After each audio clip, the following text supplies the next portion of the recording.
Olá! Hoje conversaremos sobre o liberalismo.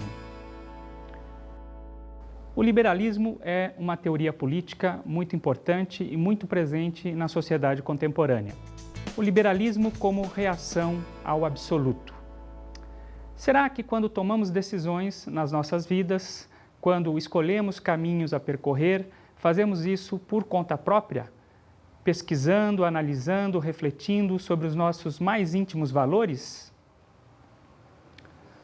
Ou, ao percorrermos um caminho, ao tomarmos decisões, estamos sempre influenciados e até mesmo muito influenciados pelo meio social em que vivemos?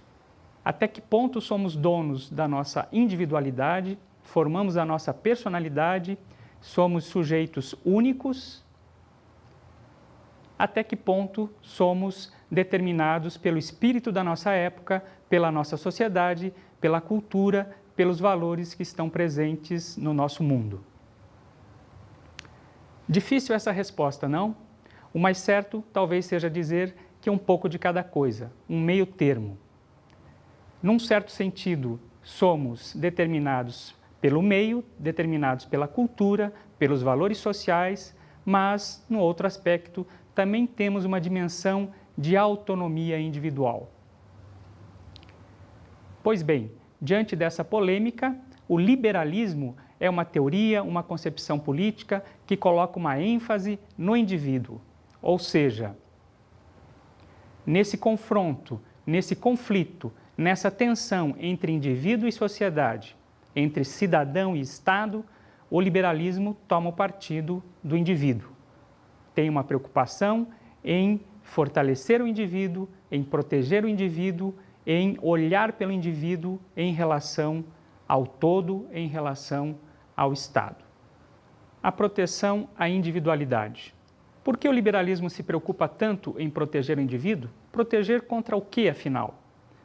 O liberalismo se ocupa de proteger o indivíduo contra o risco de uma absolutização do poder, seja no Estado, seja no coletivo. Ou seja, os pensadores liberais, os políticos liberais, todos os adeptos da concepção liberal, temem que o poder se torne absoluto nas mãos dos estadistas ou nas mãos de uma coletividade, de uma massa política da população em geral, que pode se converter numa ação contra o indivíduo, contra a individualidade. Os liberais não estão falando de coisas abstratas, não estão só teorizando, não estão só imaginando possibilidades de poder e de contrapoder. Eles estão, em verdade, construindo a sua reflexão desde o século XVII a partir de questões históricas concretas. Entre o século XVII e o século XVIII, o Estado realmente se tornou autoritário, se tornou totalitário, absoluto e perseguiu muitos indivíduos por conta de diferenças, entre elas a diferença religiosa sendo uma das principais. É bastante conhecida a luta religiosa dos protestantes na Europa, na Inglaterra, contra as perseguições dos católicos. Foi nesse contexto que surgiu o pensamento liberal, defendendo a liberdade do indivíduo ter um culto particular, um culto próprio, diferente daquele do coletivo, diferente daquele da maioria das pessoas. Então, o liberalismo remonta à luta de Martinho Lutero, fixando, promovendo uma diferença, uma diversidade religiosa, assim também como Calvino e outros tantos que lutaram na Europa, no final da Idade Média, pelo reconhecimento das liberdades individuais e, principalmente, nesse contexto, a liberdade religiosa. O liberalismo, portanto, vai, a partir desse contexto, a partir dessa experiência, defender a separação entre o público e o privado. O mundo do público, a dimensão pública, dizendo respeito aos interesses coletivos e sendo coordenada pelo Estado, pela administração pública, e o espaço privado, dizendo respeito ao indivíduo, aos seus interesses, às suas escolhas, aos seus valores e, desde que não afete nenhum interesse público, deve ser preservado, deve ser protegido do poder estatal e do poder coletivo. Um exemplo mais recente dos efeitos da bandeira liberal é o exemplo da luta pelos direitos civis nos Estados Unidos. Essa luta foi muito marcante, muito contundente e aconteceu a partir da década de 40, da década de 50 do século passado. É a luta pelos direitos individuais, é a luta pelos direitos políticos das minorias perseguidas, especialmente os negros americanos. Vamos ver o trecho de um filme onde aparece um importante personagem dessa história da luta pelos direitos civis americanos, Martin Luther King. Martin Luther King tinha falado da América dos seus sonhos. Uma América em que netos de escravos e netos de donos de escravos viveriam juntos, em paz e fraternidade. O discurso foi ouvido e o mundo respondeu. Em 64, ele viajou à Suécia para receber o Prêmio Nobel da Paz. Tinha apenas 35 anos de idade e era o mais jovem ganhador do Prêmio Nobel em toda a história.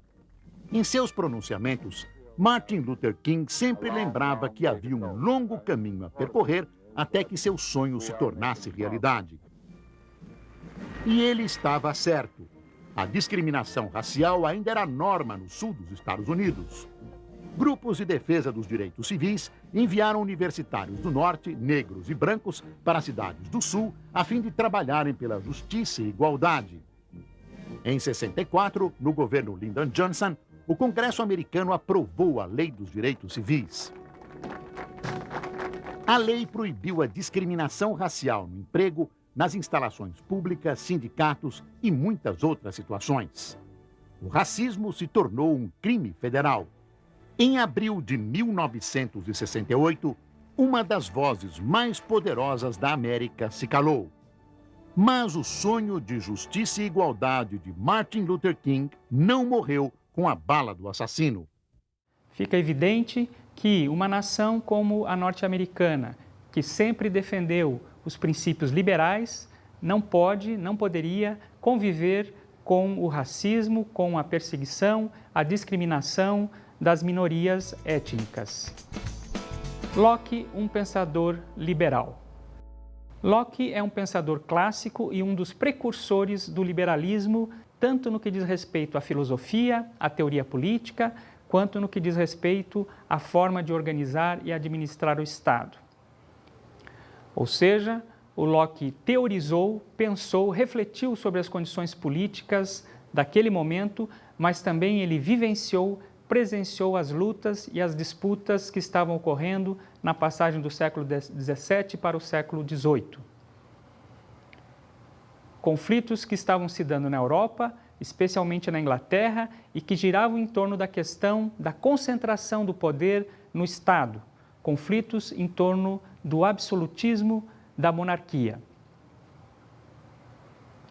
Locke defendeu com fervor as lutas para reduzir o poder da monarquia, reduzir o poder do chefe do Estado e distribuir esse poder para o parlamento, os representantes do povo. Mas Locke foi além disso. Locke refletiu, construiu teorias sobre o indivíduo, sobre a capacidade de o indivíduo construir seu próprio caminho, ou seja, a capacidade de o sujeito ser autônomo. Para Locke, o indivíduo ao nascer é como uma página em branco, ou seja, a sua experiência é que vai possibilitar que ele se construa, que ele se constitua. Com isso, Locke está criticando a ideia de saberes pré-concebidos, pré-construídos antes da experiência concreta. Esse pensador inglês está formulando também uma crítica radical à ideia de predestinação, que era muito forte, muito presente na Idade Média. Então, se para Locke o sujeito é autônomo, é capaz de construir o seu próprio caminho, ele não pode ser cerceado, não pode ser tolhido pelo Estado nessa sua atividade, nesse seu percurso. também não pode ser limitado pelo poder coletivo, pelo poder da vontade da maioria. Locke é tão radical nessa sua reflexão que ele pensa, inclusive, que a dimensão moral deve ser restrita ao indivíduo. O indivíduo deve construir o seu comportamento moral sem ter que prestar contas ao Estado. No máximo, essa moralidade deve ser construída a partir da relação, a partir do diálogo com os costumes sociais, com a forma de se comportar da sociedade. Veja que a reflexão do Locke tem efeitos muito interessantes, efeitos muito contundentes. Locke estava preocupado principalmente com as perseguições religiosas. Mas essa reflexão, essa bandeira liberal nos nossos dias é apropriada com perfeição por minorias que lutam por seus direitos contra todas as formas de perseguição. Um exemplo bem atual é a luta dos homossexuais, é a luta do movimento gay, para que não sejam perseguidos pelo Estado, pelos poderes, pela lei, pela vontade das maiorias. Significa que os atores que se ocupam dessa luta, defendendo os direitos da diferença, estão se apropriando da leitura liberal no sentido de que as diferenças no campo privado não podem valer no campo público. No campo público, no campo dos direitos, no campo político, todos somos iguais. E essa igualdade do campo público, do campo político, não pode exigir uma submissão total no campo privado, no campo individual. No campo privado, somos diferentes. No campo público, as nossas vontades se equivalem e os nossos direitos são iguais. O indivíduo é bom por natureza. Locke tem a concepção de que o indivíduo deve ser protegido contra o poder absoluto, justamente porque ele entende que o indivíduo é de boa índole, o indivíduo é bom por natureza, o homem é bom na sua essência. É uma concepção diferente, por exemplo, da de Hobbes, que considera que o homem é mau por natureza, ou mesmo a de Maquiavel, que considera que o homem não é lá muito confiável. É porque o indivíduo é bom por natureza que Locke acredita que é preciso proteger os seus direitos, é preciso proteger as suas liberdades. O indivíduo é proprietário. O que significa isso? Significa que quando Locke elaborou a sua reflexão, construiu a sua teoria, ele estava pensando fundamentalmente no indivíduo que é proprietário, tem a posse de bens a partir da realização do seu trabalho. Ou seja, Locke está imaginando, está pensando que para o indivíduo ser efetivamente livre, ser autônomo, capaz de conduzir-se, ele precisa ser um indivíduo com posses. Claro que Locke não está pensando no luxo, não está pensando na riqueza. Ele está olhando à sua volta e está percebendo que na Europa, na Inglaterra do século XVII, do início do século XVIII, quem não tem posses é trabalhador. E quem é trabalhador vive a dificuldade de conquistar a sua sobrevivência a cada dia. Quem é trabalhador, quem não é proprietário, naquele contexto não tem garantias nenhuma sequer de sobrevivência, que dirá de construir um percurso autônomo e de poder participar de forma livre na sociedade. Então, na concepção de Locke, aqueles indivíduos que conseguiram conquistar alguma propriedade a partir do seu trabalho devem ser protegidos pelas leis, devem ser protegidos pelo Estado, devem ser protegidos na sua autonomia conquistada. É claro que, como um liberal, Locke imagina que, pelas forças do próprio mercado, pela concorrência e pelo empenho de cada um, todos aqueles que desejarem se tornar autônomos, desejarem se tornar livres, irão conquistar esse bem justamente pelo seu esforço no mercado, nas relações de troca.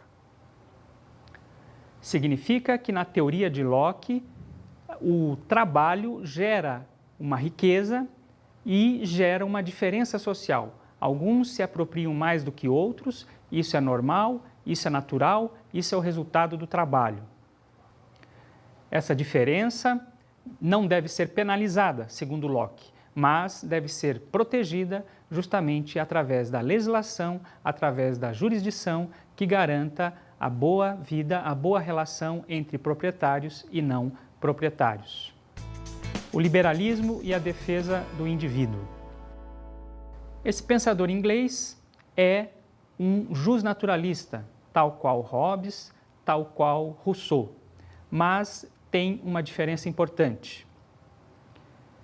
Na ideia de estado de natureza de Locke, não existia uma guerra de todos contra todos, uma barbárie como pensou, como formulou Hobbes.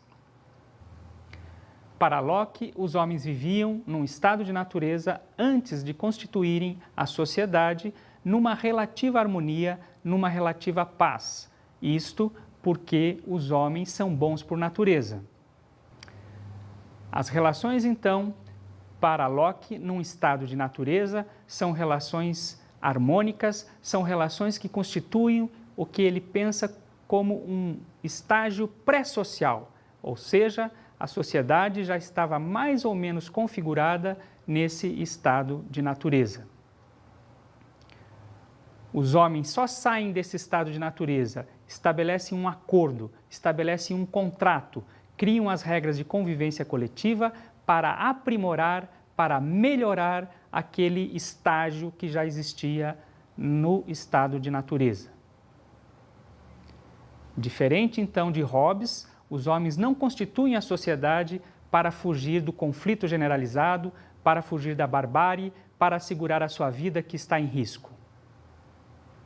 Muito ao contrário, no estado de natureza, os homens vivem bem e só precisam então da sociedade e do Estado para propiciar um maior desenvolvimento, um maior avanço dessa realidade, dessas relações harmoniosas que já existiam lá no estágio pré-social. Daí Locke entender que o Estado deve proteger o indivíduo. Significa que, para Locke, quando os homens fazem um acordo, fazem um pacto para deixar o estado de natureza e constituir a sociedade, constituir o estado jurídico-político, eles não precisam, não devem transferir todos os seus direitos, transferir todas as suas potencialidades para o Estado. Certas liberdades, certos direitos são inalienáveis, ou seja, não podem sair do indivíduo sob pena de ele perder a sua condição de autonomia. O direito à vida, por exemplo, o direito à propriedade, o direito à busca da felicidade não são alienáveis, não são transferíveis para essa nova instituição, o Estado jurídico-político. Aliás, repetimos, Locke enfatiza que a propriedade é um direito fundamental porque ele considera, naquele contexto, que a propriedade é uma garantia de vida. Se o indivíduo não é proprietário, não tem garantias de sobrevivência, muito menos da construção da sua autonomia. A concepção liberal influenciou muitas lutas, muitas batalhas sociais e políticas, as revoluções inglesa, a Revolução Americana e até nos nossos dias muitas disputas políticas são orientadas por referenciais liberais, ainda que muitos dos seus atores não percebam isso. A ideia de que certos direitos são inalienáveis, não podem ser transferidos para o Estado, são usadas nas lutas do dia a dia, nas lutas dos movimentos sociais contemporâneos. Vejamos um exemplo recente da nossa história política. No referendo realizado em 2005, a derrota da proibição do comércio de armas e munições representou uma reviravolta na opinião pública, que de início era favorável à restrição, mas mudou de opinião ao longo da campanha, na televisão e no rádio. O não venceu em todos os estados.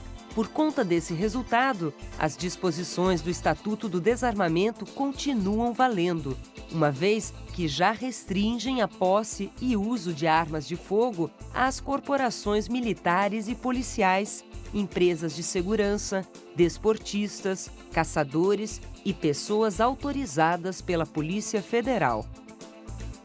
Assim, os defensores da manutenção da lei que permite o uso de armas estavam usando uma argumentação que remonta a Locke. Ou seja, todo o indivíduo tem o direito de proteger a sua vida contra os inimigos individuais e mesmo contra o Estado que pode se rebelar contra os cidadãos. As leis de proteção do indivíduo. Essa também é uma herança importante deixada pelo liberalismo e que remonta a Locke. Todo um arcabouço jurídico contemporâneo foi construído com referência a essa ideia de que os indivíduos precisam ser protegidos. A concepção do habeas corpus, ou seja, o direito que o indivíduo tem de não ser preso se não existir uma acusação formal contra ele, é uma concepção que vem de Locke. Assim também como a ideia de que todo indivíduo tem direito a um advogado de defesa. Trata-se de uma lei que protege o indivíduo contra uma possível arbitrariedade do Estado, contra uma possível perseguição política dos detentores do poder em relação aos seus inimigos. O liberalismo até admite que o Estado reprima o indivíduo, o Estado exerça uma coerção sobre o indivíduo.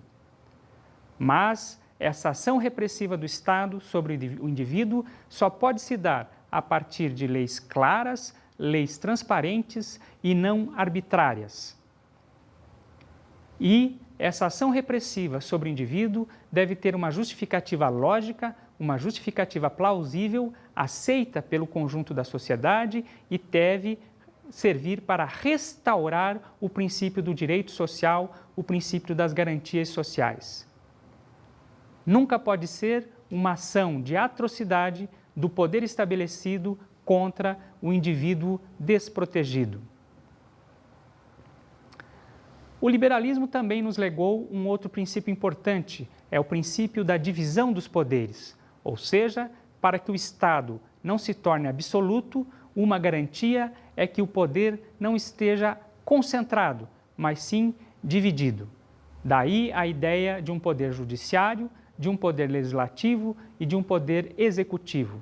Ou seja, aquele que julga não é o mesmo que faz as leis. Aquele que faz as leis não é o mesmo que as executa.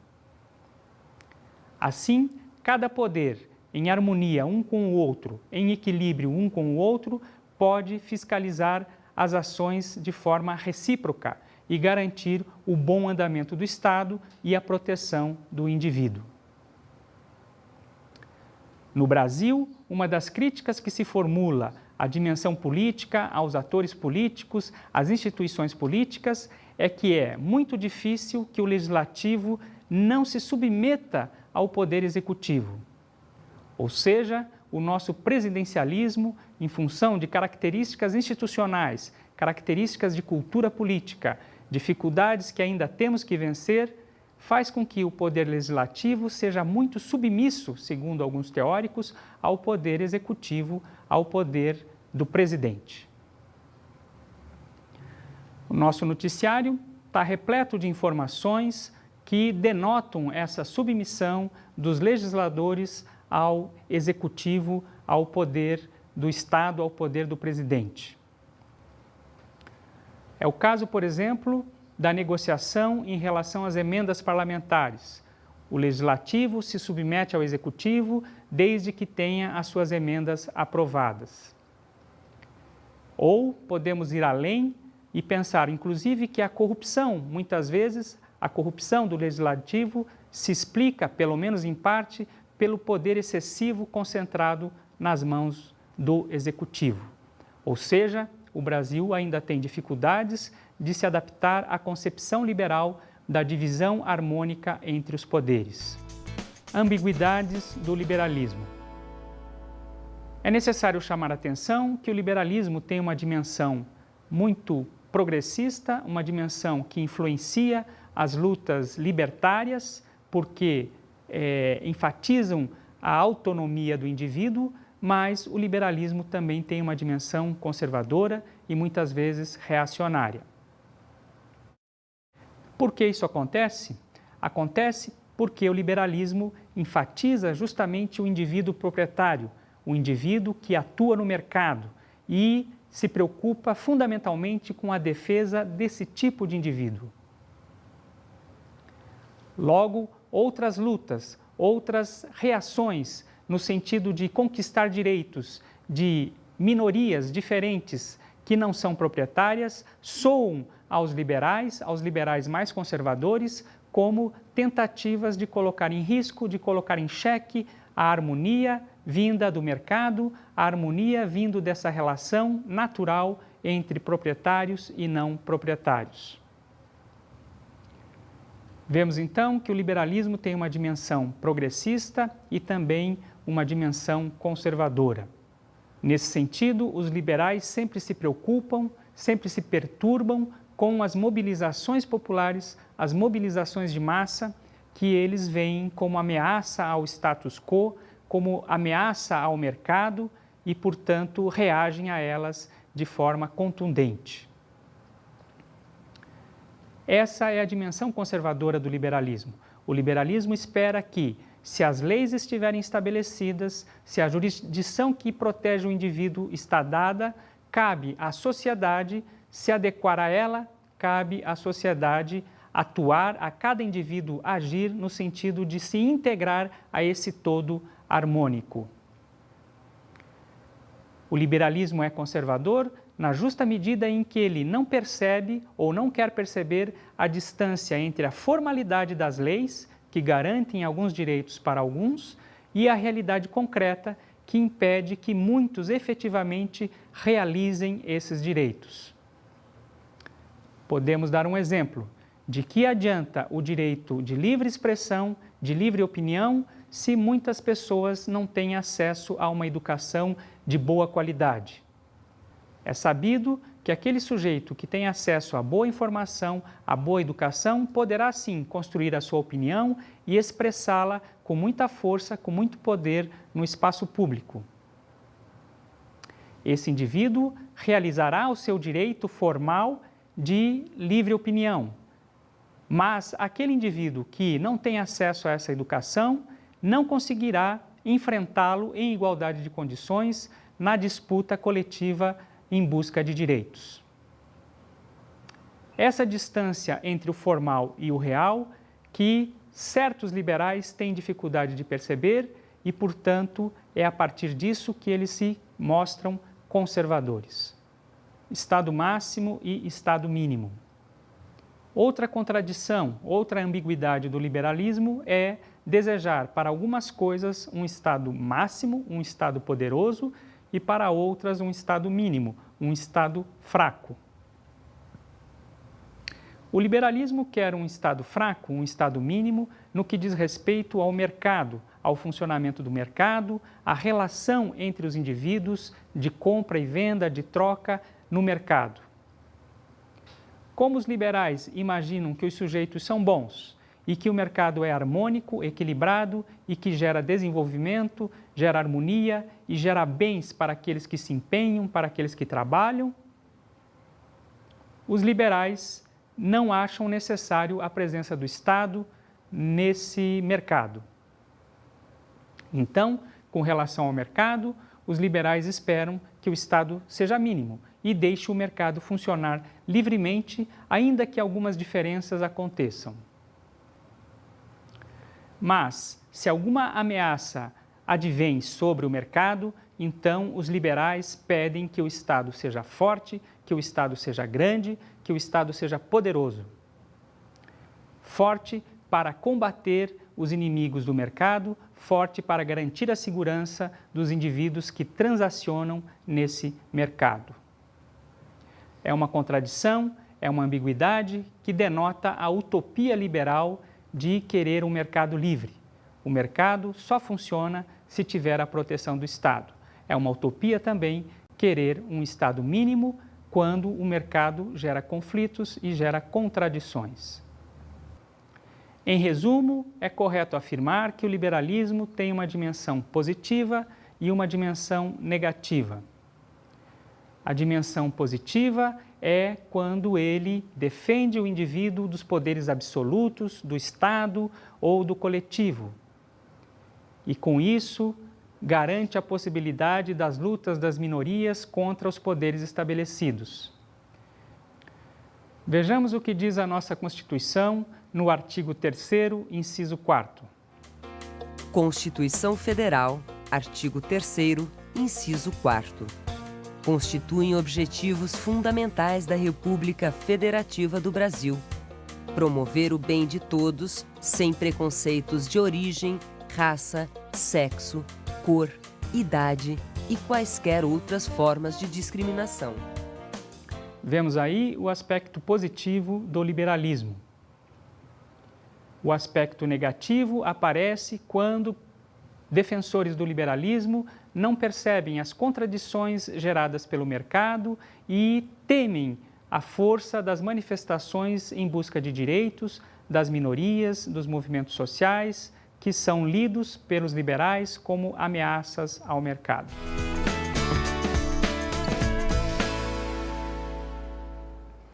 Como dica de estudo, fica a leitura do livro do Macpherson, A Teoria Política do Individualismo Possessivo, de Hobbes a Locke, da editora Paz e Terra. Bons estudos!